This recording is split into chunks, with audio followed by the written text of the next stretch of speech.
Donald Trump, de forma inesperada, troca de comandante, que é responsável pela operação militar na Venezuela e na América do Sul, e pega todo mundo de surpresa e deixa Lula cada vez mais assustado. Em um movimento que pegou de surpresa analistas militares e diplomáticos ao redor do mundo, o presidente Donald Trump promoveu uma troca urgente no comando do Comando Sul dos Estados Unidos, responsável pelas operações militares na América Latina e no Caribe. A nomeação do tenente-general Francis L. Donovan, um oficial dos fuzileiros navais com vasta experiência em operações especiais, para substituir o almirante Alvin Halsey, que se aposentou de forma abrupta em meio a críticas internas sobre as ações navais na região, sinaliza uma escalada dramática na postura dos Estados Unidos em relação à América do Sul. Essa mudança não é mero ajuste burocrático. Ela torna cada vez mais evidente um avanço estratégico dos Estados Unidos sobre todo o continente, com foco imediato na Venezuela e potencialmente estendendo-se ao Brasil, onde facções criminosas transnacionais operam com impunidade. O que antes era visto como uma pressão econômica agora se configura como uma ameaça militar iminente, reacendendo temores de uma nova era de intervencionismo que pode desestabilizar a região inteira. A nomeação de Donovan, anunciada pelo secretário de Defesa Pete Hegseth em 19 de dezembro de 2025, ocorre em um contexto de tensões crescentes. Donovan, atual vice-comandante do Comando de Operações Especiais dos Estados Unidos, é conhecido por sua expertise em combates assimétricos e ações contra redes terroristas. Sua indicação, que ainda depende de confirmação pelo Senado, substitui Halsey, que deixou o cargo prematuramente após relatos de discordância com as ordens de Trump para intensificar ataques a embarcações no Caribe e no Pacífico Oriental. Esses ataques, parte da Operação Lança Sul, já resultaram em mais de 100 mortes e foram justificados como medidas contra o narcotráfico ligado ao regime venezuelano. A troca no comando sugere uma guinada para uma abordagem mais agressiva, com Donovan trazendo um perfil de operações especiais que pode priorizar incursões rápidas e coberturas, alterando radicalmente o equilíbrio de poder na América do Sul.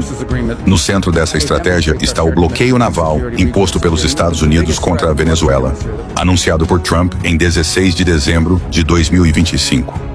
O bloqueio visa impedir a entrada e saída de petroleiros sancionados, cortando a principal fonte de receita do regime de Nicolás Maduro: as exportações de petróleo, principalmente para a China.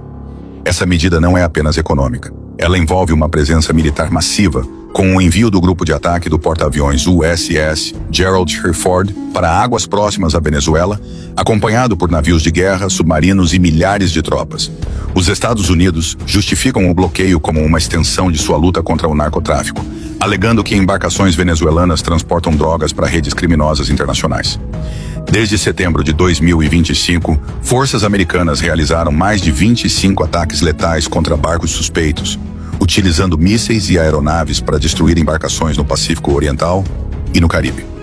Em um incidente recente, em 19 de dezembro, 5 pessoas foram mortas em 2 ataques separados, elevando o total de vítimas para além de 100.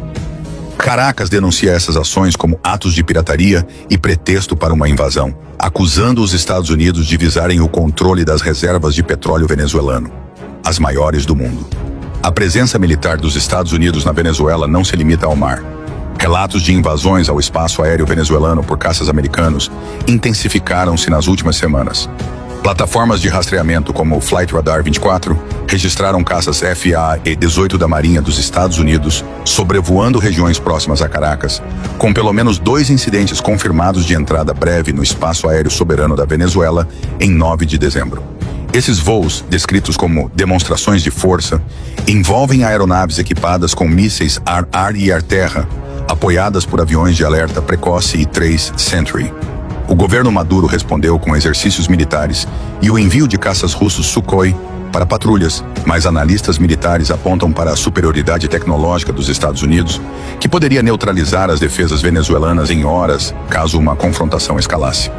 Essa violação aérea é vista como uma tática de intimidação, similar às usadas em conflitos passados, e reforça a percepção de que os Estados Unidos estão preparando o terreno para uma intervenção direta.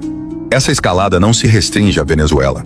Os Estados Unidos estão ampliando sua presença militar em diversos países da América do Sul, particularmente aqueles governados por presidentes de direita alinhados com Washington. Em dezembro de 2025, os Estados Unidos anunciaram o envio temporário de pessoal da Força Aérea para o Equador, sob o pretexto de operações antidrogas, fortalecendo bases em Manta e outras localidades. Na Colômbia, aliada histórica, há um aumento de tropas e equipamentos para combater guerrilhas e cartéis.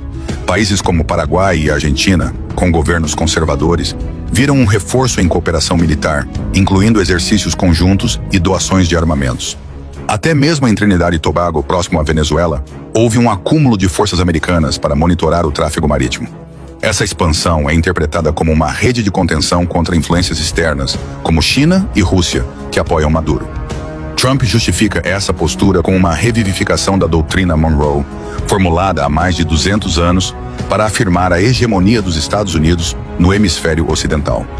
Em sua estratégia de segurança nacional, divulgada em dezembro de 2025, Trump declara guerra aos cartéis de drogas, rotulando-os como narcoterroristas e autorizando ações militares para dizimá-los.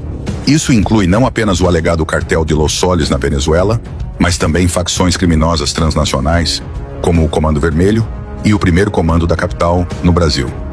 Apesar da oposição do presidente brasileiro Luiz Inácio Lula da Silva, que rejeitou em maio de 2025 um pedido dos Estados Unidos para designar esses grupos como terroristas, Washington persiste. Os Estados Unidos veem essas facções como ameaças à segurança nacional, ligadas ao fluxo de drogas para o território americano e à instabilidade regional.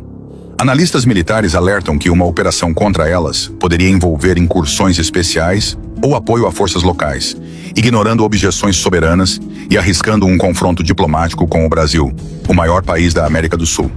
Nicolás Maduro, considerado pelos Estados Unidos um ditador e líder terrorista, é o pivô dessa crise.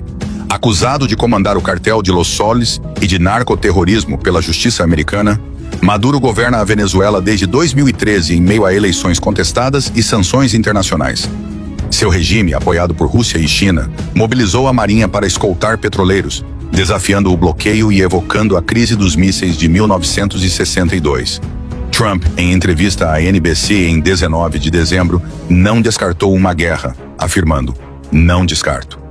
Essa declaração, somada à mudança no Comando Sul, sugere que os Estados Unidos veem Maduro não como um líder legítimo, mas como uma ameaça existencial, justificando medidas extremas.